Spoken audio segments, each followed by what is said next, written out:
नमस्कार, बहुत स्वागत है आपका। मैं हूं आपके साथ सुमित शर्मा संसद भवन से। आज एक ऐतिहासिक पल है। आज इतिहास बनने के बेहद करीब है, क्योंकि लोकसभा से पास होने के बाद बिल अब राज्यसभा में पेश हुआ है और राज्यसभा में इस बिल पर चर्चा जारी है। यहीं बगल में मेरी साइड में ही चर्चा हो रही है राज्यसभा में महिला आरक्षण बिल, जिसे कहा गया है नारी शक्ति वंदन अधिनियम। कल लोकसभा में बिल पेश हुआ, उसके बाद पास हो गया। 454 वोट पक्ष में पड़े, मात्र 2 वोट विपक्ष में पड़े। इसके बाद अब राज्यसभा में इस बिल पर चर्चा चल रही है, अभी भी चर्चा चल रही है और हो सकता है कि आज राज्यसभा से ये बिल पास हो जाए। अगर ऐसा होता है तो आधी आबादी को उसका पूरा हक मिलेगा। महिला सशक्तिकरण की दिशा में प्रधानमंत्री नरेंद्र मोदी का, केंद्र सरकार का एक और बड़ा कदम। कानून मंत्री मेघवाल ने राज्यसभा में यह बिल पेश किया था, उसके बाद चर्चा लगातार जारी है। लेकिन अगर विपक्ष की हम बात करें तो विपक्ष ओबीसी में रिजर्वेशन की बात भी यहां पर कह रहा है। मैं याद दिलाना चाहूंगी दर्शकों को कि जिन 2 सांसदों ने कल महिला आरक्षण के खिलाफ वोट किया है, वो भी इसी इंडिया अलायंस से जुड़े हुए हैं। वो भी इस अलायंस से जुड़े हुए हैं। तो ये जब इतने कॉन्फिडेंस से मैडम कह रही है ना, कांग्रेस की हमारी साथी कह रही है कि इंडिया अलायंस करेगा, मुझे नहीं।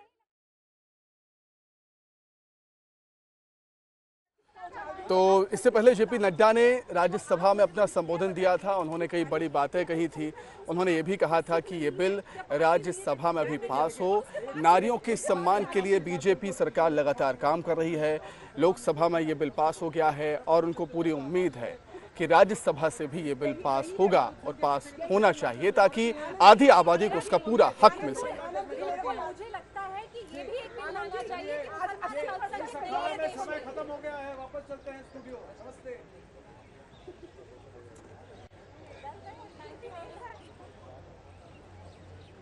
कॉन्स्टिट्यूशनल अमेंडमेंट बिल 128 128वें संविधान संशोधन बिल पर और उसके समर्थन में अपने वक्तव्य को रखने वाला हूं। हम सब जानते हैं कि इस नए संसद भवन की शुरुआत गणेश उत्सव के दिन से प्रारंभ हुई और कल लोकसभा में निर्विघ्न ये महिला संशोधन बिल, नारी शक्ति वंदन बिल निर्विघ्न पास हुआ।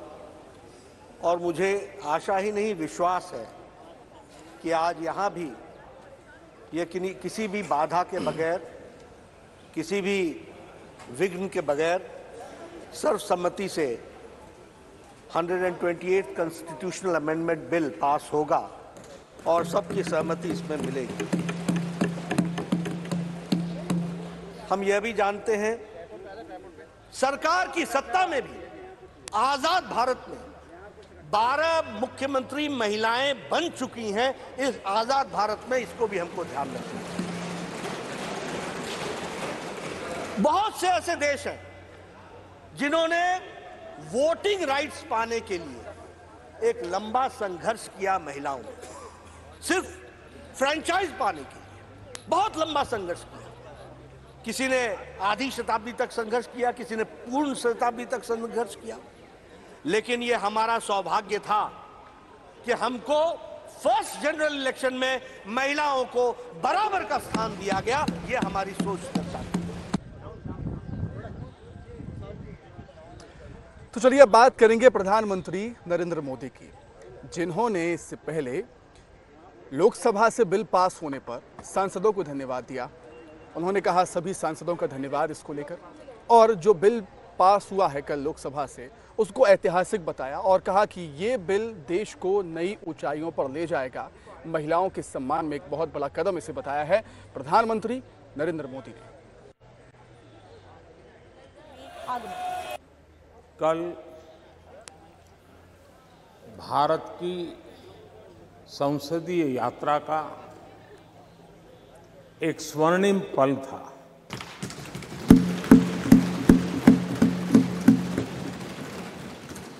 और इस स्वर्णिम पल के हकदार इस सदन के सभी सदस्य हैं। सभी दल के सदस्य हैं। सभी दल के नेता भी हैं। सदन में हो या वह सदन के बाहर हो, वे भी उतने ही हकदार हैं। और इसलिए मैं आज आपके माध्यम से इस बहुत महत्वपूर्ण निर्णय में और देश की मातृशक्ति में एक नई ऊर्जा भरने में ये कल का निर्णय और आज राज्यसभा के बाद जब हम अंतिम पड़ाव भी पूरा कर लेंगे, देश की मातृशक्ति का जो मिजाज बदलेगा, जो विश्वास पैदा होगा, वो देश को नई ऊंचाइयों पर ले जाने वाली एक अकल्पनीय अप्रतिम शक्ति के रूप में उभरेगा, ये मैं अनुभव करता हूं।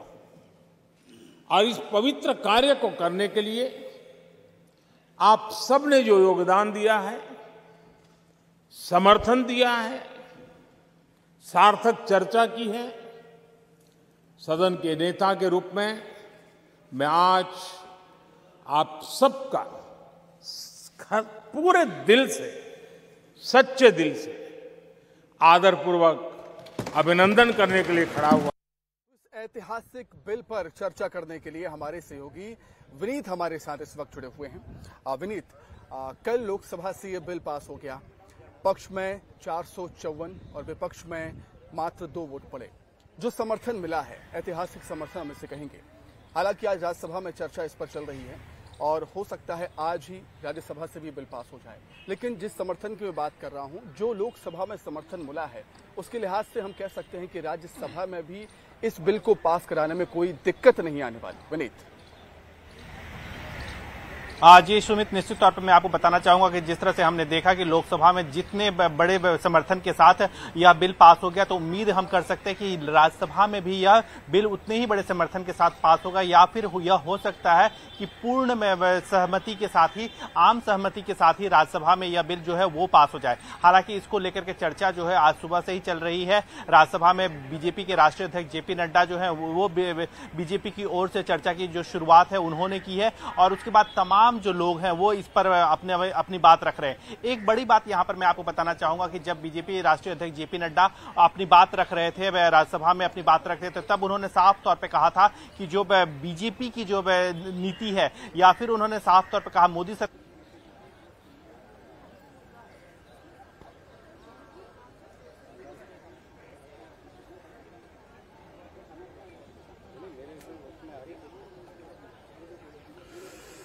तो ऐतिहासिक ये बिल महिलाओं के लिए, महिलाओं के सम्मान में, महिला आरक्षण बिल, आधी आबादी को उसका पूरा हक दिलाने के लिए राज्यसभा में इस बिल पर चर्चा लगातार जारी। कल लोकसभा से बिल पास हो गया, 454 वोट पक्ष में पड़े, 2 वोट विपक्ष में पड़े। सभी ने इसका समर्थन किया, विपक्ष ने भी खुलकर समर्थन किया इस बिल का। और लेकिन विपक्ष ओबीसी में रिजर्वेशन की बात अभी भी कह रहा है। तो चलिए इसी पर चर्चा करने के लिए विनीत हमारे साथ सहयोगी जुड़े हुए हैं। विनीत, लोकसभा में जो समर्थन मिला है इस बिल को, 454 पक्ष में, 2 वोट विपक्ष में, राज्यसभा में हालांकि चर्चा भी चल रही है, लेकिन लोकसभा से जितना समर्थन मिला है उससे अंदाजा हम लगा सकते हैं कि राज्यसभा से भी इस बिल को पास कराने में कोई परेशानी नहीं आने वाली है।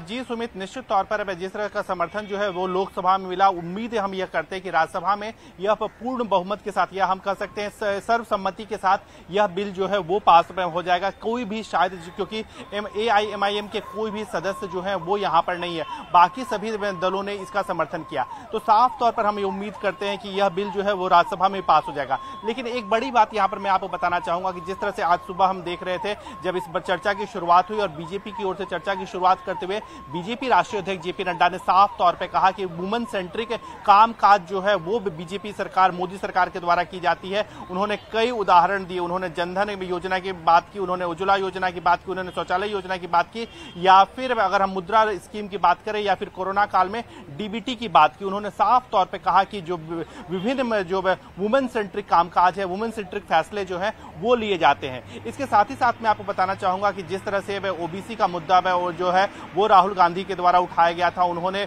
ओबीसी सेक्रेटरीज की बात की थी, उसका भी जवाब जो है वो बीजेपी राष्ट्रीय अध्यक्ष जेपी नड्डा ने दिया। और उन्होंने साफ तौर पे कहा कि आखिरकार राहुल गांधी यह भी बताए कि यूपीए काल में या फिर कांग्रेस के काल में कितने सेक्रेटरी जो है वो ओबीसी के थे। उन्होंने बताया कि आरक्षण कब से शुरू हुआ और परिस्थिति जो है वो कैसे बदल रही है। इसके साथ ही साथ उन्होंने यह साफ तौर पे कहा कि कितने सांसद कांग्रेस के ओबीसी हैं और कितने सांसद बीजेपी के ओबीसी हैं। उन्होंने एक और बड़ी बात यहां पर कही कि जिस तरह से मोदी सरकार में सबसे ज्यादा प्रतिनिधित्व जो है वो ओबीसी समुदाय का है, तो एक बड़ी बात जिस तरह का विपक्ष जो है ओबीसी के मामले पर बीजेपी को घेरने की कोशिश कर रहा था, उसका जवाब जो है वो बीजेपी राष्ट्रीय अध्यक्ष जेपी नड्डा ने दिया। एक और बड़ी बात यहां पर मैं आपको बताना चाहूंगा कि जब जेपी नड्डा बोल रहे थे तब उन्होंने साफ तौर पे कहा था कि महिलाओं का प्रतिनिधित्व जो है मोदी सरकार में सबसे अधिक है, यानी इससे जितना प्रतिशत महिलाएं जो है आज मोदी सरकार में मंत्री हैं उससे पहले कभी नहीं रही थी। तो साफ तौर पर वो यह कह रहे थे कि वुमेन सेंट्रिक कामकाज जो है वो यहां पर किया जाता है। इसके साथ ही साथ अगर हम आज देखें, जो प्रधानमंत्री नरेंद्र मोदी हैं वो जब लोकसभा में बोल रहे थे, उन्होंने लोकसभा में सभी सांसदों को धन्यवाद दिया और कहा कि कल जो है वो स्वर्णिम पल था, स्वर्णिम काल था जब उन्होंने इस बिल पर चर्चा की और इस बिल को पास करवाए। इसके लिए भी उन्होंने धन्यवाद दिया। इसके साथ ही साथ अगर हम देखें कि हालांकि कई जो लोग हैं आरजेडी के जो सांसद हैं उन्होंने भी इसका विरोध जो है वो वहां पर किया था। अभी भी ओबीसी को अलग से रिजर्वेशन की मांग कर रहा है इस बिल में, और परिसीमन की बात भी इसमें सामने आ रही है। परिसीमन के बाद जनगणना होगी, उसके बाद ही बिल लागू होगा। तो ये दो पैच अभी भी कहीं ना कहीं फंसे हुए हैं इस बिल को लेकर। विनीत आज जी निश्चित तौर पर सुमित मैं आपको बताना चाहूंगा कि परिसीमन की बात हो तो उस पर जब हमने केंद्रीय कानून मंत्री अर्जुन राम मेघवाल से बात की थी तो उनका साफ तौर पर कहना था कि परिसीमन को लेकर के एक व्यवस्था है और जिस तरह से कौन सी सीट पर ये चुनाव लड़ेंगे यह पूरा फैसला करना आयोग का काम है। तो चुनाव आयोग इस तरह का जो फैसले हैं वो ये लेगी, वो एक स्वतंत्र निकाय होती है। तो साफ तौर पर परिसीमन की बात हो या फिर किन सीटों से महिलाएं चुनाव लड़ेंगी इसकी बात हो, इस पर भी जब हमने अर्जुन राम मेघवाल जो केंद्रीय कानून मंत्री हैं उन्होंने ही इस बिल को पेश किया था, उनका साफ तौर पे कहना था कि यह फैसला जो है वो आयोग करेगी। इसके साथ ही साथ जहां तक ओबीसी का मुद्दा हो तो इस पर भी बीजेपी की ओर से सफाई आया है। कई हमने सांसदों से बात की या फिर आज जब हम आपका जुड़ने के लिए उन्होंने भी साफ आगे बढ़ते हैं, बात कुछ और खबरों की कर लेते हैं। बात करेंगे मध्य प्रदेश के बीजेपी के प्रदेश अध्यक्ष वीडी शर्मा की। वीडी शर्मा ने 25 तारीख को होने वाले कार्यकर्ताओं के महाकुंभ, बीजेपी कार्यकर्ताओं के महाकुंभ में पीएम मोदी से शामिल होने की अपील की है। उनका कहना है, उनका आग्रह है कि पीएम मोदी इस कार्यकर्ता सम्मेलन में शामिल हों।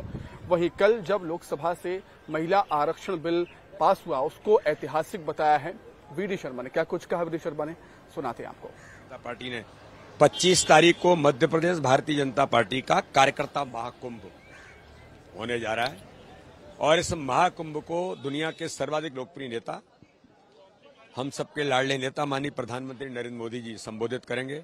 लाखों लाख कार्यकर्ता प्रत्येक बूथ से 64,523 बूथों से कार्यकर्ता इसमें उपस्थित होंगे। जो हमने डिजिटली एनरोल्ड मध्य प्रदेश की भारतीय जनता पार्टी ने एक मजबूत संगठन के साथ खड़ा किया है।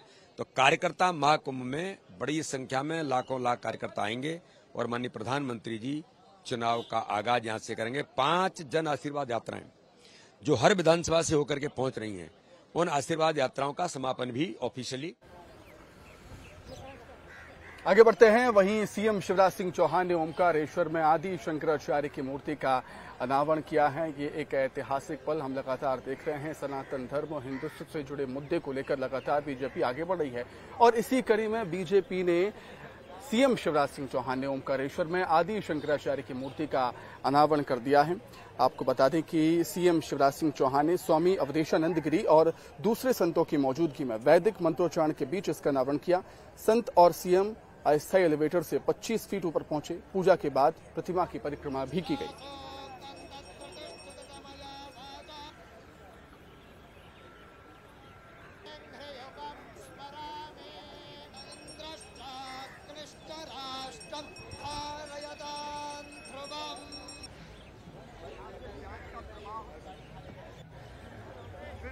विश्व में होगा।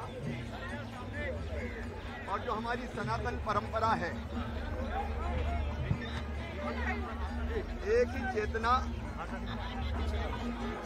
समस्त जड़ एवं चेतन में है।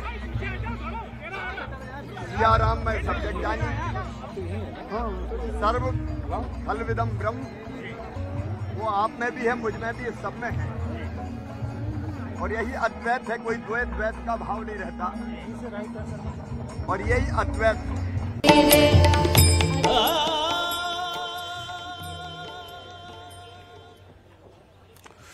तो ओमकारेश्वर में ओमकार पर्वत पर स्थापित आदिगुरु शंकराचार्य की प्रतिमा का अनावरण किया है सीएम शिवराज सिंह चौहान ने। और सीएम शिवराज सिंह चौहान ने स्वामी अवधेशानंद गिरी और दूसरे संतों की मौजूदगी में वैदिक मंत्रोच्चारण के साथ मूर्ति का अनावरण किया। संत और सीएम एलिवेटर से 75 फीट ऊपर पहुंचे, पूजा के बाद प्रतिमा की परिक्रमा की।